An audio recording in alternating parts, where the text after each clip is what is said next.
Bueno, buenas tardes, mucho gusto. Un placer para mí estar nuevamente con ustedes el día de hoy. Para los que aún no me conocen, yo soy Daniela Carrillo, soy psicóloga. Tengo 10 años de experiencia en el campo clínico educativo, principalmente con población infantil y juventud infantil, ¿verdad? Infantil y juvenil prácticamente. Mi experiencia se basa también en la población neurotípica, es decir, población que no tiene ningún tipo de diagnóstico o sospechas de diagnóstico y neurodiversidad, lo que incluye déficit de atención, autismo, altas capacidades, los trastornos del aprendizaje, entre otros. Entonces, bien decíamos que para hoy vamos a ver el desarrollo socioemocional en la infancia, ¿verdad? Algo importante que quisiera mencionar desde ahora es que el desarrollo socioemocional prácticamente alcanza su madurez, por así decirlo, hasta la edad adulta, ¿verdad? Donde ya prácticamente podemos dominar, comprender y saber canalizar cada una de las emociones que se nos van presentando a diario. Entonces, es importante poder definir qué son las emociones, ¿verdad? Poderle dar un nombre a esto. Entonces, prácticamente las reacciones son, perdón, las emociones son una reacción rápido. Esto quiere decir que sucede al instante, de manera instintiva, algo que no pasa primero por la razón, sino por un instinto de supervivencia, un instinto que prácticamente ya está innato, ¿no? Entonces, cuando pasa algo prácticamente, son intensas y de corta duración.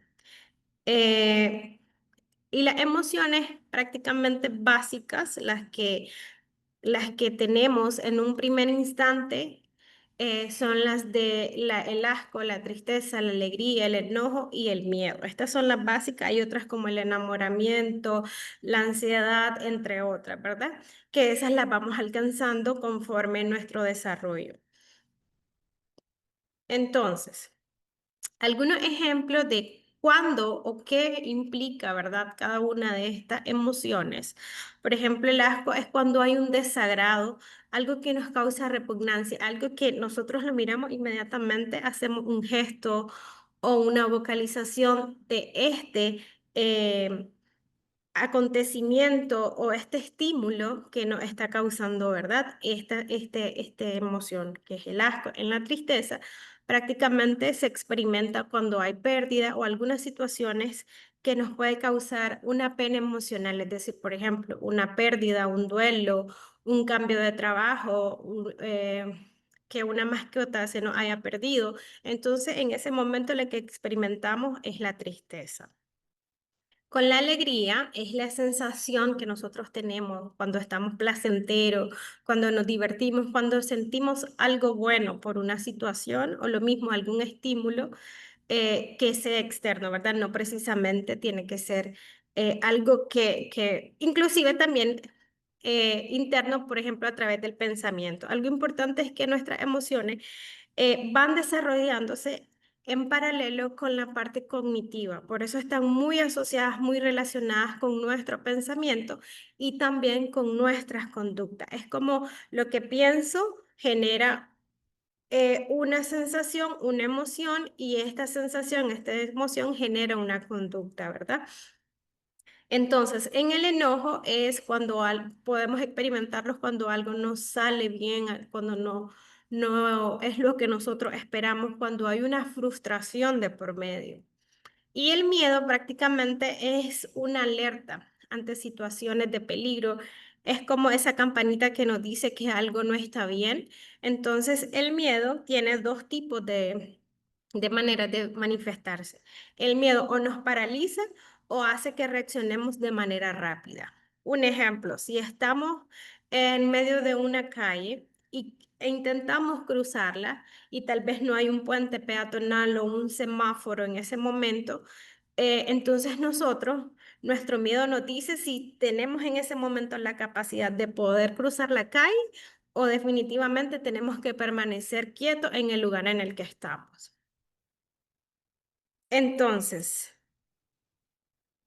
prácticamente, no, bueno, no se ve mucho estoy viendo la presentación, la que había mandado, sí se nota. Pero bueno, prácticamente también es importante poder definir qué es la conducta. La conducta es una acción observable que nosotros podemos puntuar, que podemos decir es una conducta acertada, es una conducta disruptiva, algo que nosotros podemos observar, inclusive puntuar cada cuánto ocurre, con qué frecuencia, con qué intensidad, ¿verdad? En un contexto determinado. Y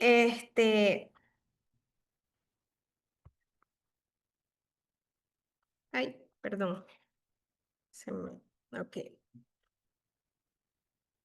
Es que voy a intentar buscarles la otra presentación, si me lo permiten, para que puedan ver, porque no se nota mucho. En la otra dice el comportamiento, pero lo que vamos a hacer es entrar directamente a la página.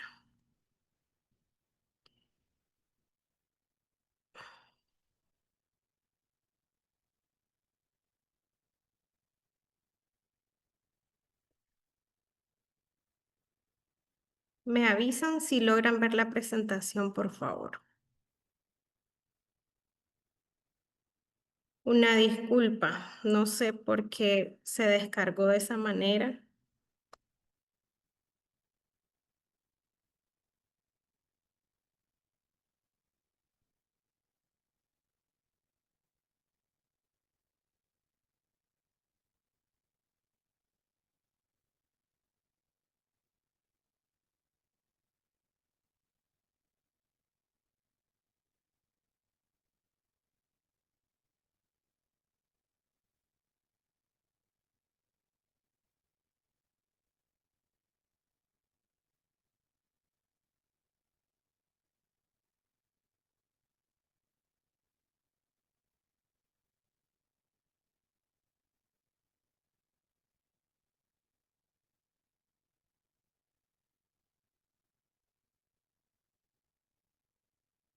Ok.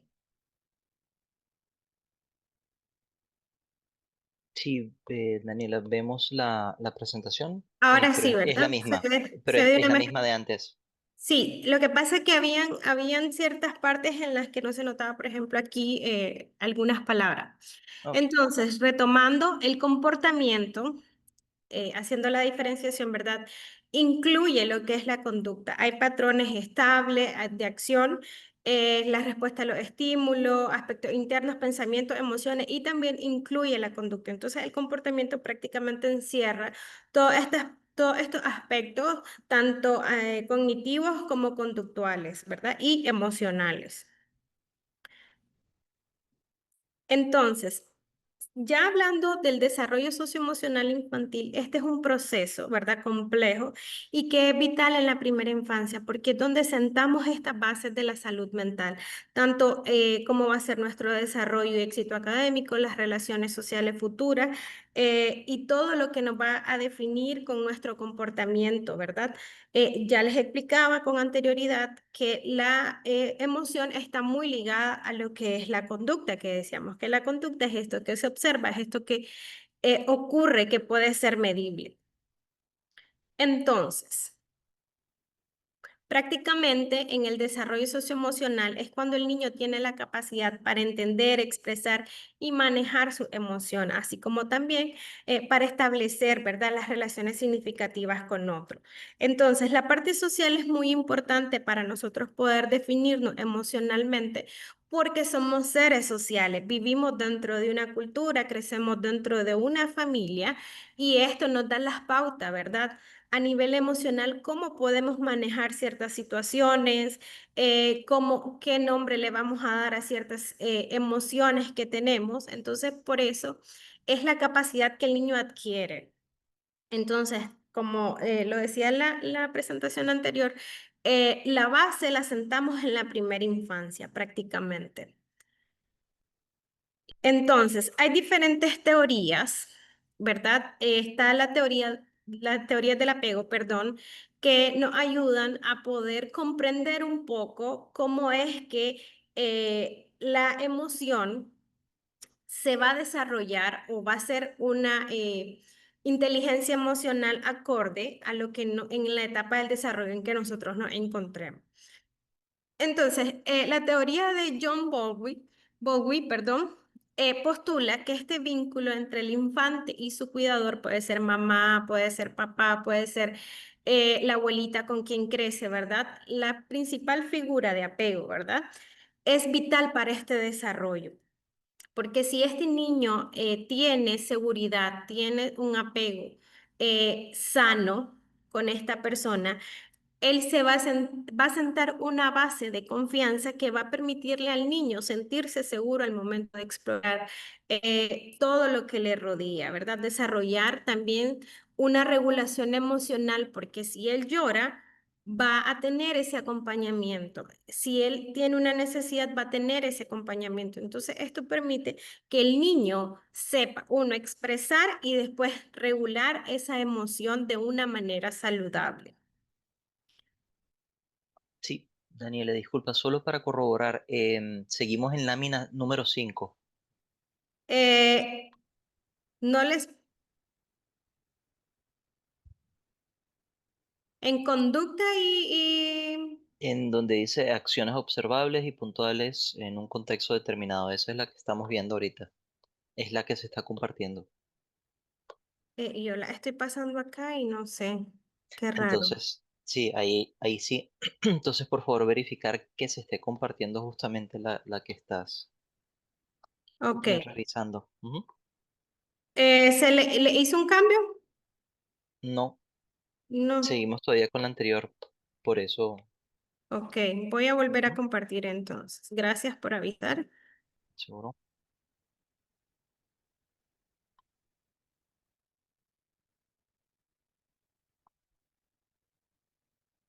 ¿Les...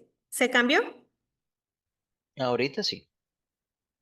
Listo. Gracias, Daniel. Ok, entonces les decía que esta teoría prácticamente dice que si el niño crece dentro de un lugar seguro, él va a tener la confianza para poder permitirse explorar, conocer, descubrir y a la vez poder regularse emocionalmente.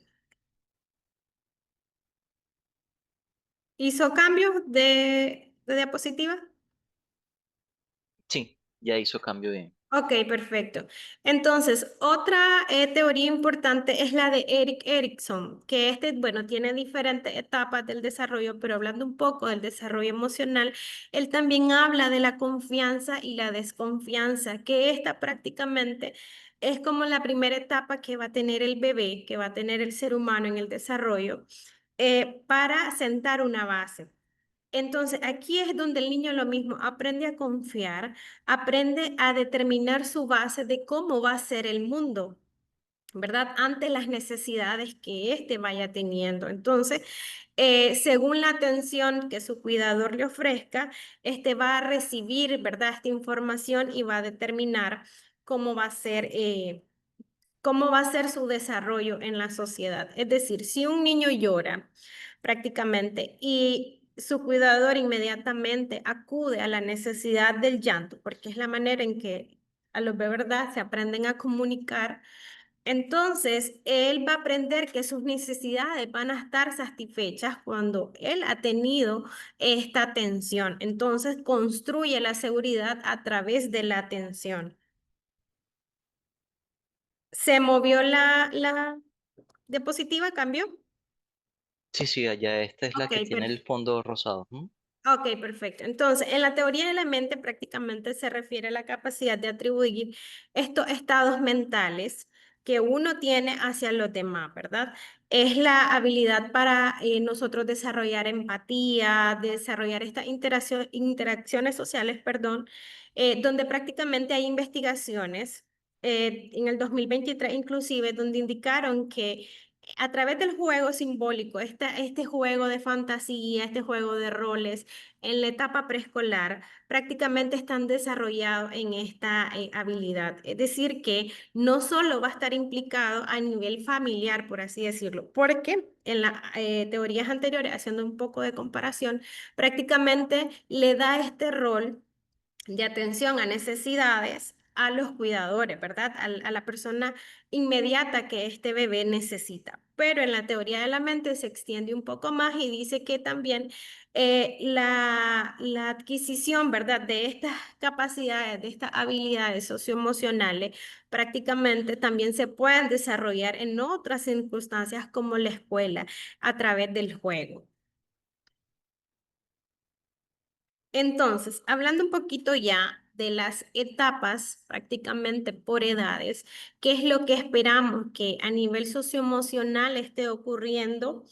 Iniciamos desde los 0 meses a los 3 meses. Prácticamente el bebé en este instante es supervivencia completa, ¿verdad? Es donde experimenta estos malestares de placer, de malestar, que si está satisfecha su alimentación, que si está satisfecho que no tenga calor, que no tenga frío, que su pañal esté limpio, ¿verdad? Entonces, la manera, la conducta que recibimos en este desarrollo socioemocional es prácticamente el llanto.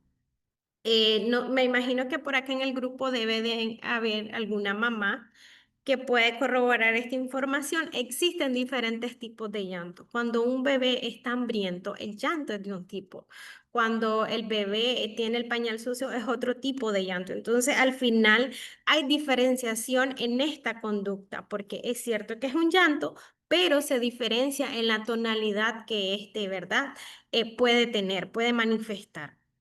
Algo importante es que también a partir de estos meses, los bebés tienen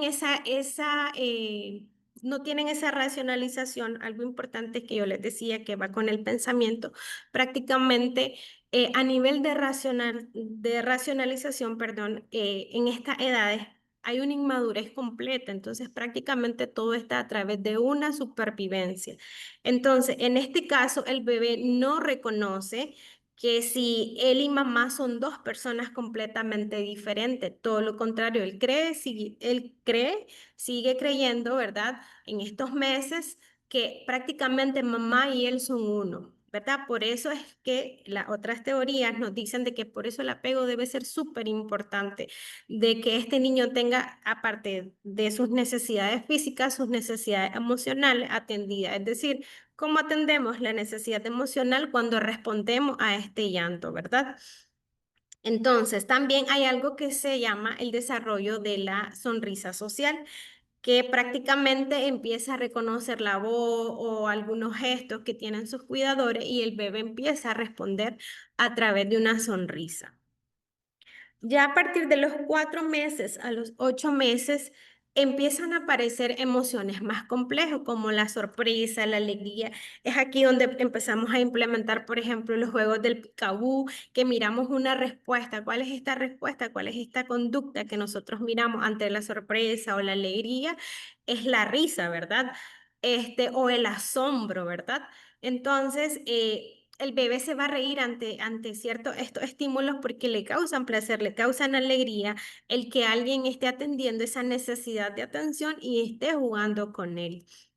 Y también puede iniciar el miedo a lo desconocido, prácticamente donde ya inicia como esa ansiedad por separación, donde ya inicia como que se empieza a dar cuenta el bebé, ¿verdad? Que otra persona, que mamá es una persona diferente, entonces empieza ese miedo, ¿verdad? Como que si no lo veo, esto desaparece, entonces me voy a quedar solo, por eso también empieza, ¿verdad? Este estado ansioso. Entonces, a partir de los 9 meses al año de vida, es donde se afianza la capacidad de expresar estas emociones y lo que les decía, la ansiedad por separación se vuelve más evidente. Entonces, ¿cuáles son las conductas que nosotros podemos esperar? El llanto, podemos esperar inclusive los no, los niños empiezan a decir que no, empiezan a inclusive a ver ciertas reacciones de que ellos empiezan a liderar el juego, por ejemplo, que si yo tiro algo, entonces alguien más me lo recoge, eso me causa gracia, entonces empiezan a experimentar que ciertas conductas despiertan ciertas emociones y viceversa, ¿verdad? Que hay emociones que se despiertan, entonces ellos en automático empiezan a tener ciertas conductas, ¿verdad?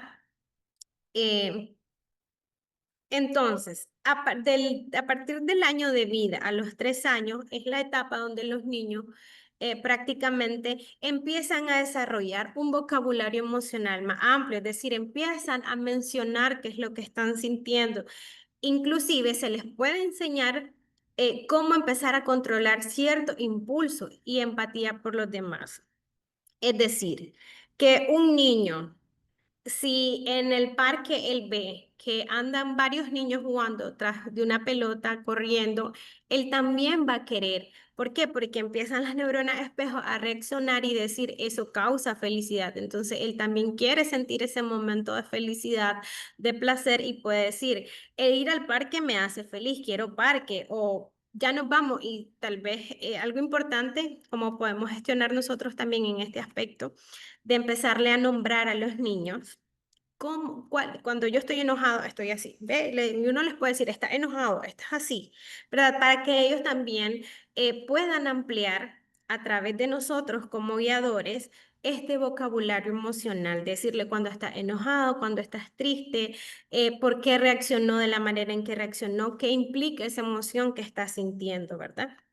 Ya a partir de los 4 a los 6 años, que son la edad que los niños inician un preescolar, empiezan a regular sus emociones y situaciones sociales, porque prácticamente están aprendiendo de otros también. Si un niño mira de que tirando juguetes, la maestra le llama la atención y le dice, mira, esos juguetes pueden lastimar a alguien, tienes que recogerlo. Entonces, evidentemente, el niño observa esta conducta y va a decir, no. A mí me pondría triste que la maestra me mande a recoger el juguete, entonces yo no lo voy a tirar, ¿verdad? Entonces, en esta parte ya empieza un poquito lo que es la razón, entra la razón y entonces los niños empiezan como a cuestionar, como a preguntar qué acciones están bien, qué acciones están mal. Entonces, esto también les permite empezar a regularse emocionalmente. En lo personal, yo cuando los niños vienen muy exaltados, lloran, no sé qué, entonces, ok, date tu tiempo, hacemos una técnica de respiración, cuando estás tranquilo, te sentís mejor, si crees que puedes hablar, sí, entonces se les da ese espacio, ¿verdad? Para que ellos también puedan canalizar. Ya reconoce en la etapa anterior cómo se está sintiendo, cuál es el nombre que tiene esa emoción. Entonces, ya en esta edad, ya cuando después se autorregulan, empiezan prácticamente a saber canalizar estas emociones de una manera adecuada. Siempre en el camino nosotros tenemos que ayudarle a gestionar esta emoción, porque les podemos decir, es normal que te enojes, es normal que te frustres, pero sí no es normal que cuando estamos enojados querramos tirarle un juguete a alguien. ¿Por qué? Porque nos podemos lastimar, puede ponerse triste el otro compañero.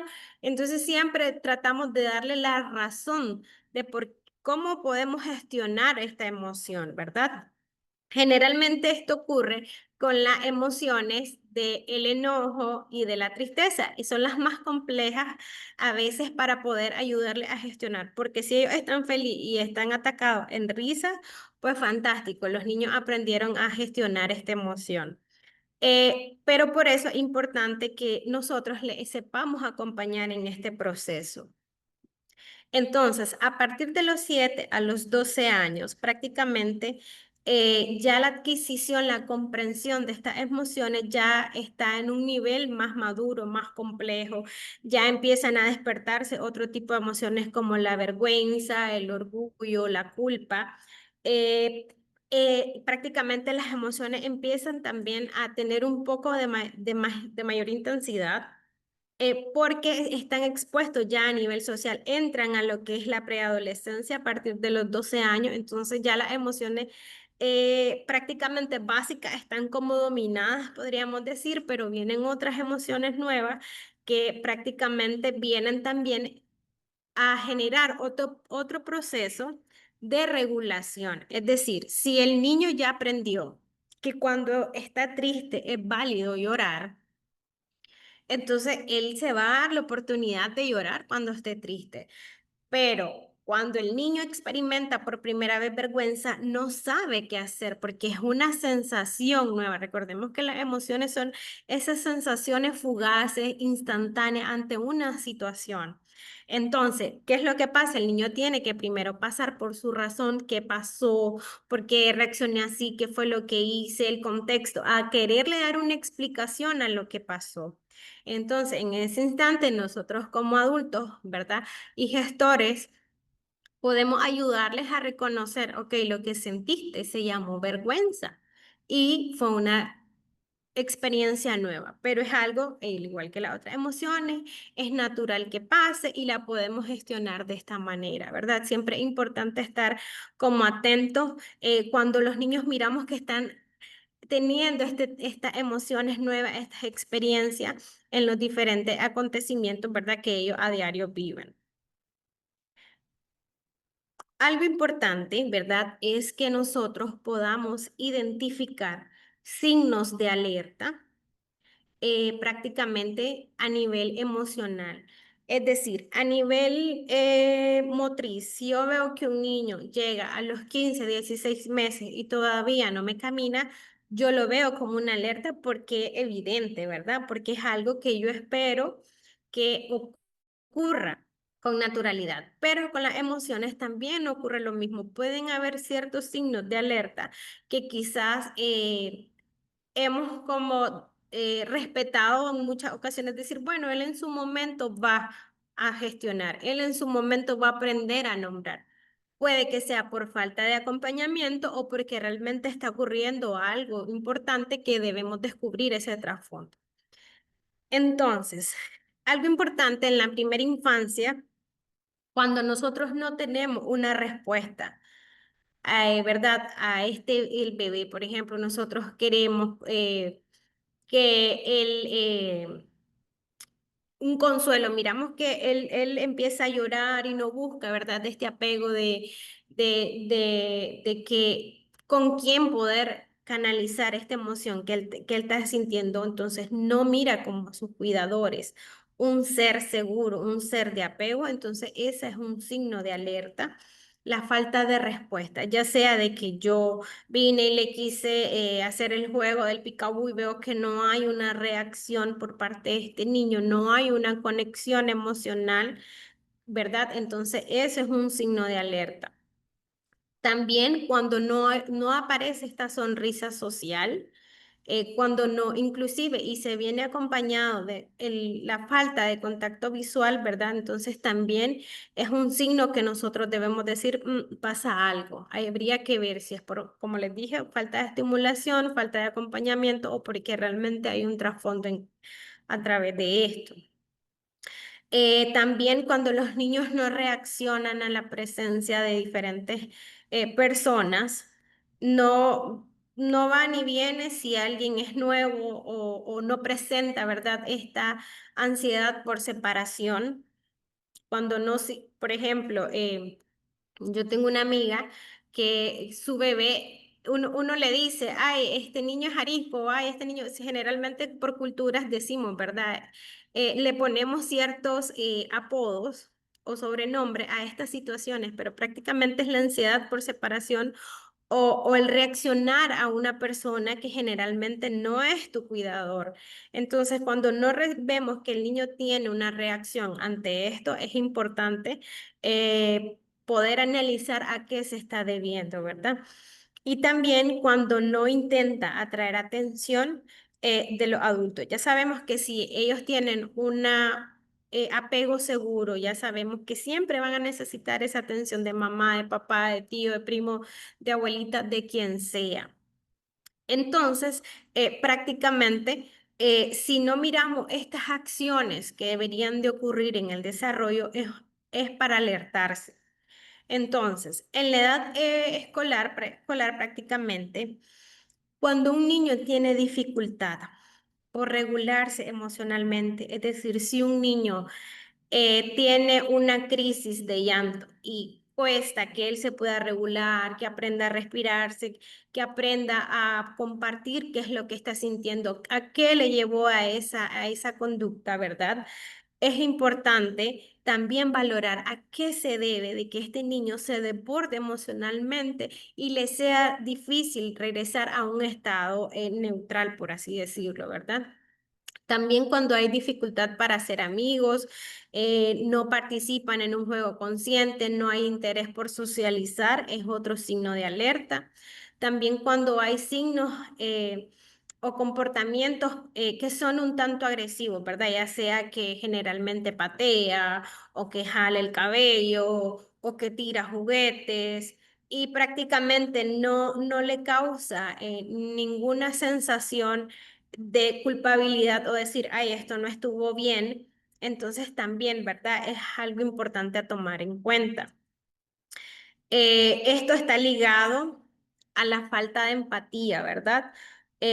Cuando el niño no muestra una preocupación, generalmente pasa de que cuando un niño se cae y empieza a llorar, a veces suele ocurrir de que todos empiezan a llorar y eso es por empatía, porque se activaron las neuronas espejo y cuando miramos tenemos un aula completa llorando. Entonces, si vemos que realmente este niño no logra tener empatía por la emoción que alguno de sus compañeros está teniendo, ya sea porque se puso triste o porque le pasó algo, entonces también es importante poder tomar en cuenta, ¿verdad?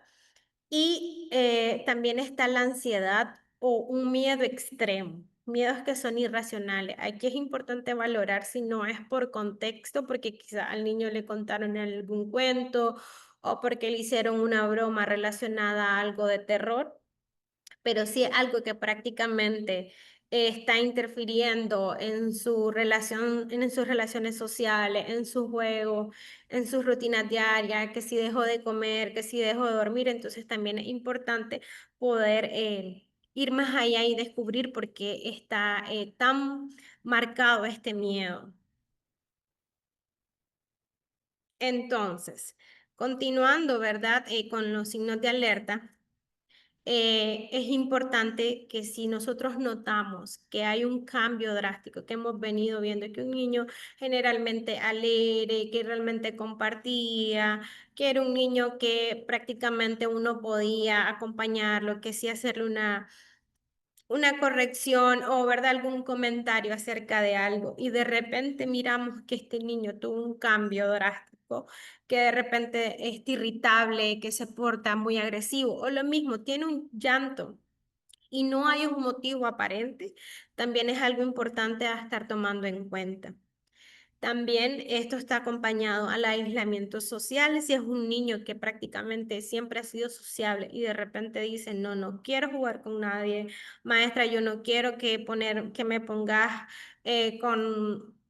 con ningún niño, yo quiero trabajar solo. O desde un inicio, ¿verdad? No tiene el interés por socializar, por mucho que uno lo quiera incluir, por mucho que uno prepare actividades que generalmente cuando está solas lo disfruta. Entonces es importante, ¿verdad? Los problemas de sueño y alimentación también es importante tomarlo en cuenta, porque si a nivel emocional el niño no está bien, va a repercutir prácticamente en estas dos situaciones importantes. Niños que van a empezar a tener muchas pesadillas o enuresis nocturna, que es prácticamente que se hacen pipí durante la noche, cuando quizás ya habían controlado hace muchos años sus esfínteres, entonces también es importante o que de repente cambien un hábito alimenticio que era un niño que quizás comía bien, no tenía dificultad con ningún alimento y de repente empieza a darse muchos atracones, a comer solamente dulce, deja de comer saludable o pasa lo contrario, deja de comer por completo, empieza a ser más selectivo con su comida. También es importante tomar en cuenta estos aspectos. Una baja autoestima. Igual, un niño que prácticamente se critica, como digo yo, se autosabotea, no se reconoce lo importante que es, o sus méritos cognitivos, su mérito social, y prácticamente es un niño al cual tiene una definición de sí mismo, como que si es un niño malo, como que si es un niño que nadie quiere, que si es un niño que prácticamente no vale nada, entonces prácticamente es importante tomar en cuenta que este niño está en un proceso de autoestima baja y que es importante descubrir por qué ha llegado hasta ese punto. Y también esto ya va más ligado a los preadolescentes, a etapas mayores, ¿verdad? Donde empiezan a tener expresiones de autolesión y pensamiento suicida. Esto es un signo súper importantísimo porque así sea de broma, si un estudiante adolescente a vos te dice, entre bromas, mire, ¿y si me mato mejor para no estar pensando en tal cosa? Entonces o yo creo que la mejor solución es que me muera. Entonces, prácticamente, aunque ellos lo hagan de manera de broma, importante, esto es una super alerta definitivamente, ver que su estado emocional no está de una manera adecuada. Hay que descubrir el por qué este estudiante o ¿verdad? Esta persona llegó a ese estado. Entonces, algo importante, ¿verdad? Que a mí me gusta siempre poderles compartir no solo las teorías, no solo los signos de alerta, sino también un poco, ¿verdad? De lo que nosotros podemos hacer, de qué manera podemos nosotros accionar ante estas situaciones. Como les decía, generalmente cuando es a nivel cognitivo o a nivel motriz, muchas veces es fácil, ¿no? Poder idear al menos, ¿verdad? Desde la experiencia, qué cosas yo puedo hacer, pero a nivel emocional es complejo porque, como les decía, el comportamiento, que prácticamente es lo que va a definir cómo va a ser una emoción, porque ahí tenemos lo que es el pensamiento, lo que es la conducta y lo que es la emoción, ¿verdad? Lo que les decía al inicio, que prácticamente el comportamiento engloba todo esto. Entonces, algo importante, lo primero que nosotros debemos hacer, permiso, es poder validar a este estudiante, ayudarle a reconocer y nombrar esta emoción sin necesidad de juzgar. En vez de decirlo, no, no llores, si no te pasó nada, cállate. Generalmente pasa que cuando los niños se caen, y empiezan a llorar. Nosotros decimos, no, no, no, levántate, si no te pasó nada, estás bien, estás bien. Pero prácticamente es una manera de invalidar, porque nosotros no nos estamos dando cuenta si este niño, esa caída, lo dejó mal, si realmente para él fue una caída terrible. Sí, y entonces, pues, entonces esa es la invalidación. Caso contrario, lo que tenemos que decir, ay, vi que prácticamente te caíste, ¿estás bien? ¿Te sentís mal? O sea, nosotros irles dando esa pauta. ¿Cómo te sentís? ¿Te puso triste? ¿Te puso enojado? ¿Te duele un poco? Es normal si quieres llorar porque cuando algo nos duele no te da ganas de llorar. Entonces, prácticamente importante validar. El no lo tenemos que quitar. No llores, no corras, no, no, no, no, no, no. Eso lo tenemos que quitar y más bien darle una alternativa. Entonces, aquí en otro ejemplo que está en la presentación, el no llores, que no es para tanto, entonces vi que estás enojada porque tu torre de bloqueo se cayó. Es frustrante cuando eso pasa. Entonces, validamos prácticamente, le decimos que está bien en frustrarse, que está bien sentirse mal cuando algo que nosotros esperábamos prácticamente no está saliendo como queríamos. O si vino otro niño y le derribó la torre, entiendo que te enojes porque en efecto trabajaste mucho porque esa torre estuviera alta. Lo que hizo tu compañero no está bien y es válido que vos estés triste, es válido que vos estés enojado con lo que hicieron. Y inmediatamente lo que podemos hacer también es brindarle una alternativa de cómo podemos sentirnos mejor, porque sí es importante de que el niño pueda sentir y canalizar eso que está sintiendo, pero también es importante regresarlo a un estado más tranquilo, ¿verdad? Un estado seguro. Entonces, en este caso, brindamos la alternativa. ¿Te parece que te vuelvo a ayudar a hacer tu torre? O en el caso que sí que yo te parece que te llevo donde la nurse, que te revise, que veamos, que te pongamos una curita, te limpiamos donde te ensuciaste, o sea, darle esa alternativa de también sentirse mejor, a pesar de que hace unos segundos no se estaba sintiendo bien. En el modelado prácticamente es donde nosotros modelamos, es decir, le enseñamos al niño con nuestro comportamiento, con nuestras conductas, con nuestro lenguaje corporal, cómo debe de ser la conducta, cómo nos debemos de sentir, cómo podemos accionar.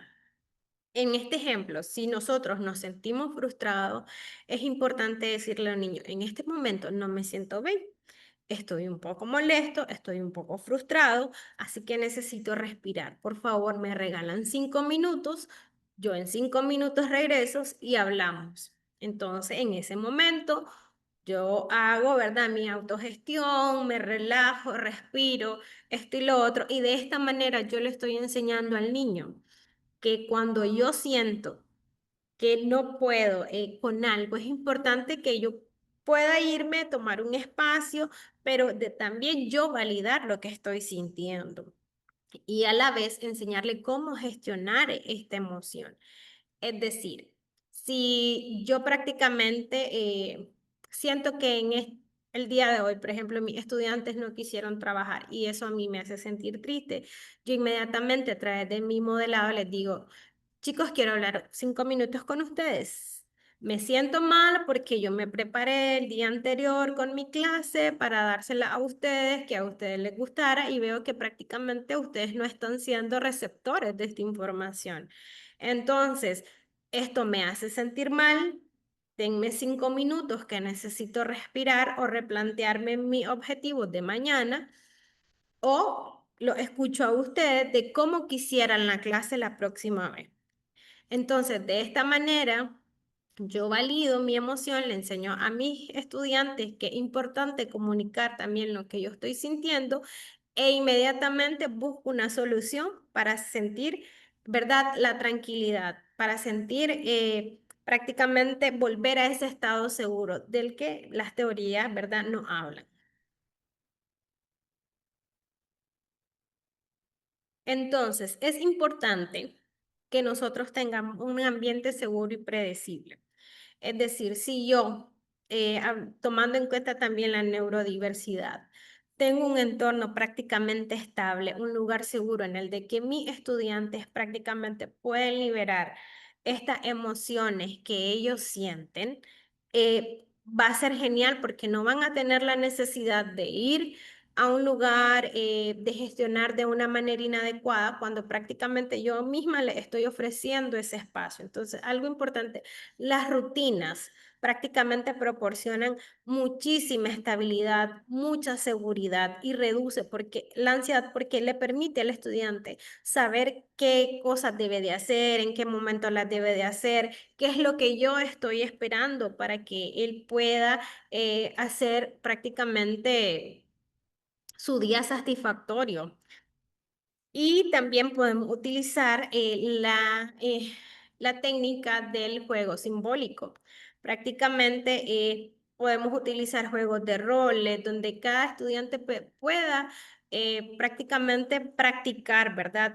Las habilidades sociales, el negociar. Podemos, por ejemplo, un día decir, vamos a jugar al mercado.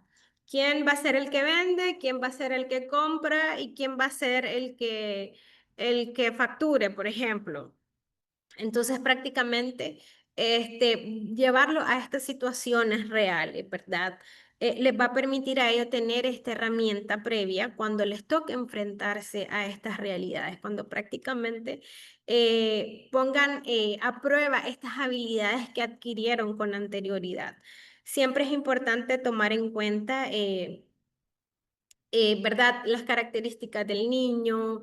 También es importante poder ver de qué manera yo puedo identificar su apego. Ah, si miro que es un niño en el que yo no le puedo hacer un llamado de atención. Por ejemplo, si está platicando con todos los niños, yo estoy dando mi clase y yo veo que este niño, si yo le digo, Pedrito, póngame atención, por favor, aunque yo se lo diga de la manera más dulce, más tranquila, si yo veo que es un niño en el cual ese llamado de atención verbal prácticamente ante todos los estudiantes en ese momento es un niño que no está bien emocionalmente, que tal vez está teniendo un concepto bajo o no muy bien definido de su persona, entonces prácticamente yo, ¿verdad? Como adulto, como gestora, como un modelo, yo vengo y mejor me arrimo de él y le digo, mire, Pedrito, ¿qué pasa? ¿Tiene alguna duda de la clase? ¿Quiere que le explique? Lo veo que está distraído, entonces ya le hago mejor un llamado de atención directo, personal, sin que el niño se sienta, ¿verdad? Abrumado. Entonces, también es importante que nosotros descubramos las características que tiene cada uno de nuestros niños, porque esto va a determinar cuál es la mejor manera que yo le puedo ayudar a gestionar. Claro, hay un trasfondo, hay una historia que como le enseñaron en casa, que si tuvo o no un apego seguro, hay muchas cosas, pero cuando están dentro de nuestras aulas de clase es importante nosotros enseñarles a gestionar, porque prácticamente recordemos que en estas edades hasta la preadolescencia, que aparecen nuevas emociones, estos niños tienen que aprender a gestionar. Muchas veces miramos en los trabajos personas que se frustran y golpean las mesas y gritan porque quizás no tuvieron la herramienta de saber gestionarse emocionalmente, no le enseñaron de que era válido enojarse, pero que no es válido que golpeen una mesa, que es válido de que se sientan tristes por una situación, pero no es válido que por mi tristeza yo le grite a alguien.